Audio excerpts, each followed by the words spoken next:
오늘의 말씀은 예레미야 43장 8절에서 13절 말씀입니다. 다마네스에서 여호와의 말씀이 예레미야에게 임하여 이르시되 너는 유다 사람의 눈앞에서 내 손으로 큰 돌 여러 개를 가져다가 다바네스에 있는 바로의 궁전 대문의 벽돌로 쌓은 축대에 진을그로 감추라.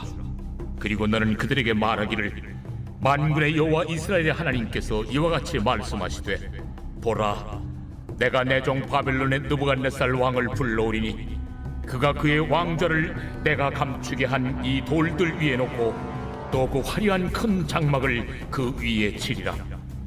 그가 와서 애굽 땅을 치고 죽일 자는 죽이고 사로잡을 자는 사로잡고 칼로 칠 자는 칼로 칠 것이라.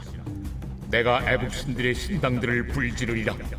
느부갓네살이 그들을 불사르며 그들을 사로잡을 것이요 목자가 그의 몸에 옷을 두름같이 애굽 땅을 자기 몸에 두르고 평안히 그곳을 떠날 것이며 그가 또 애굽 땅 벳세메스의 석상들을 깨뜨리고 애굽 신들의 신당들을 불사르리라 하셨다 할지니라. 타조일까라는 말이 있습니다. 위험이 닥치면 타조가 머리를 모래에 묻는다는 옛말에서 나온 표현입니다. 땅속 먹이를 찾는 타조를 보고 오해로 생긴 말이지만 보고 싶지 않은 현실 앞에서 차라리 눈을 감아버리는 마음을 가리키는 것으로 쓰입니다.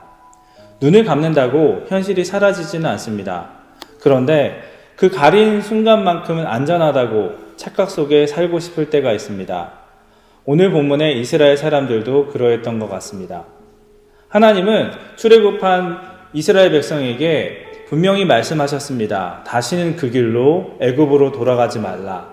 애굽은 이스라엘 백성이 종살이하던 땅이었습니다. 그곳에서 하나님이 손수 건져내신 곳입니다. 그리로 되돌아간다는 것은 하나님께 받은 구원을 제 손으로 무르는 일이었습니다. 그런데 본문은 백성들이 바로 그 길을 밟는다고 이야기합니다. 백성들 앞에서는 두 가지 말씀이 있었습니다. 하나는 심판이었습니다. 바벨론에게 항복하라는 것이었습니다. 다른 하나는 회복이었습니다. 이 땅에 머물기만 하면 다시 세우고 심으시겠다는 하나님의 약속이었습니다. 그러나 백성은 둘 다 밀어냅니다. 심판은 받아들이기 싫었고 회복은 기다리기가 답답했던 것입니다. 그들의 눈에는 애굽이 더 든든해 보였습니다. 그럴듯한 계산이었습니다. 하나님의 약속에 몸을 맡기는 대신 강대국의 힘에 기대는 것이었습니다.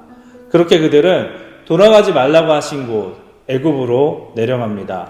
눈앞의 위험에 집중하면서 보고 싶지 않은 현실 앞에서 하나님의 말씀 앞에 눈을 감았던 것입니다. 예레미야는 지금 다바메스에 있습니다. 동족들이 그를 끌고 간 것입니다. 그를 미워하던 사람들의 손에 이끌려 돌아가지 말라 하신 그 땅까지 내려오게 된 것입니다. 그런 그에게 여호와의 말씀이 임합니다. 하나님은 예레미야에게 한 가지 행동을 시키십니다. 큰 돌 몇 개를 가져다가 바로의 궁전 어기 축대 밑에 진흙으로 감추라는 것입니다. 그것도 유다 사람들이 보는 앞에서 하라고 하십니다.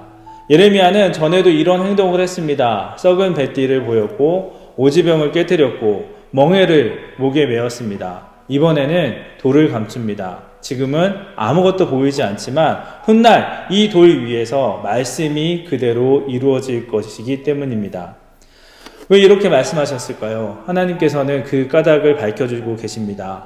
내가 내 종 바벨론 왕 느부갓네살을 불러오리니 그가 와서 이 감춰진 돌들 위에 자기 왕자를 세운다고 말씀하고 계십니다. 내 종, 이방 국가와 이방인 왕을, 바벨론과 느부갓네살 왕을 내 종이라고 하십니다. 하나님의 손에 들린 도구라고 말씀하고 계시는 것입니다.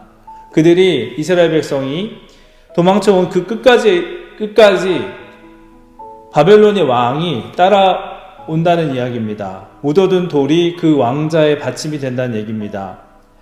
피하여 도망간 곳이 심판의 자리로 바뀌는 것을 보여주고 계십니다. 일시적으로 위기를 외면했을 뿐 하나님이 주권을 외면하며 마주한 그 상황은 여전하다고 변함이 없다고 말씀하고 계신 것입니다. 이스라엘이 의지한 그 애굽은 과연 어떻게 될까요? 하나님은 애굽의 신당들을 불사르겠다고 말씀하시고 태양을 섬기던 도시의 석상들도 깨뜨리겠다고 하십니다. 애굽에 믿던 신들도 모두 다 깨뜨리겠다고 하십니다. 오늘 본문은 그 모습을 이렇게 그립니다. 목자가 겉옷을 몸에 두르듯 느부갓네살이 애굽을 가볍게 두드리고 평안히 떠나간다. 옷을 걸치는 것처럼 쉽다는 이야기입니다. 이 말씀은 실제로 바벨론이 애굽을 치는 역사 속에서 확인할 수 있습니다. 이스라엘 백성은 돌아가지 말라고 하신 곳에 제발로 내려갔습니다. 살 길로 보였던 그 애굽 땅도 심판의 자리라는 것을 피해가지 못했습니다. 예레미야서에서 예레미야는 끊임없이 이야기합니다. 하나님은 역사를 손에 주신 분이다. 뽑기도 하시고 심기도 하신 분이시라는 걸 이야기합니다. 바벨론은 심판의 막대기였지만 그 바벨론도 때가 되면 똑같이 심판의 자리에 서게 됩니다. 하나님은 무너뜨림으로 끝내지 않으신다고, 그 끝에서 다시 세우고 심으신다고 말씀하십니다. 마치 형들에게 버림받았던 요셉이 그랬고, 성경의 많은 사람들조차도 그 악한 이 뜻조차도 하나님께서는 많은 생명을 바꾸시는 일로 만드셨습니다. 그것은 예수님의 십자가에서 깊이 드러납니다. 죄에 대한 심판이 그곳에 임했고 그 심판을 지나 구원의 문이 열렸습니다. 죽음 뒤에 부활이 따라왔습니다. 하나님은 심판하시고 회복시키시는 분이십니다. 눈을 가리는 순간만큼이나 안전하다.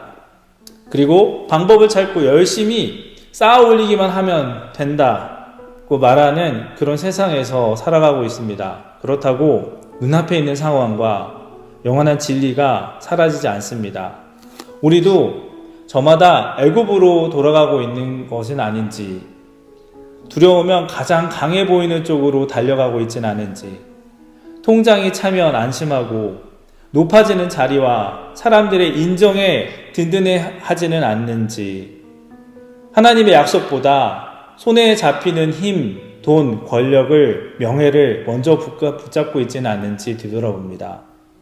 공든탑이 무너지라는 말이 있지만 바닥이 기울면 정성껏 쌓은 돌들도 무너집니다.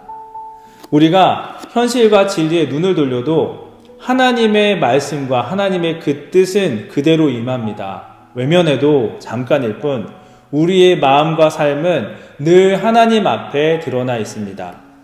우리의 참된 피난처는 어디입니까? 우리를 위협하는 힘도, 우리가 도망치는 자리도 모두 그분 손 안에 있습니다. 하나님의 손은 심판으로 끝나지 않고 우리를 다시 세우십니다.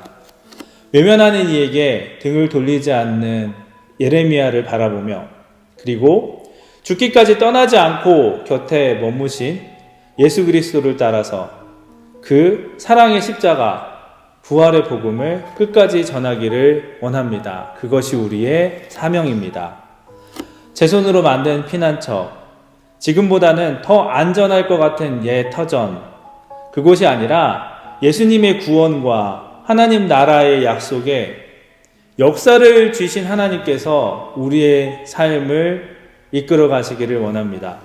그리스도의 말씀을 따라 말씀을 읽고 말씀 따라 사는 작지만 그분을 향한 한 걸음을 내딛는 하루가 되기를 기도합니다.